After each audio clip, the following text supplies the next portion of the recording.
we're here with tragic news. I got a speeding ticket. Oh, that hits open it. That was supposed to be more dramatic.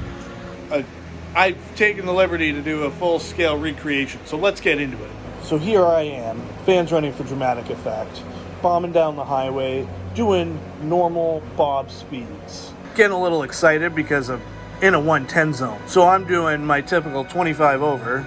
Rather than do 125 and 100, I'm doing 135 in a 110, which I've never even seen. Not a car in sight. Taking a beautiful big bend in the beautiful countryside. There the cops were waiting. They knew I was coming.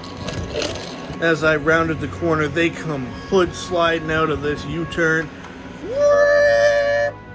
doing a full wheelie to catch up. I'm not going to pretend to be your heroes, boys. I ran. I put that pedal to the metal, and I was gone.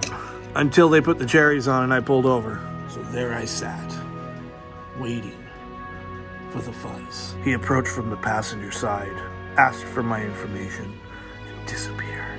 When he returned, he told me they clocked me doing 139 kilometers an hour, which I knew was wrong, but I couldn't argue because my cruise control was no longer displaying anything because I shut my car off. Like a respectful human, because it's loud and a bit obnoxious and I don't want the police to get the wrong impression. So, I shut my car off. But because my car was so fast and I still stopped, they only gave me a 10 over. So then I drove even faster for the rest of my trip.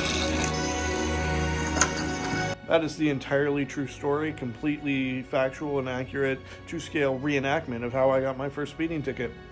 They were apparently going to charge me with 29 over and gave me a 10 over, and I didn't even know that highway existed, so now I do.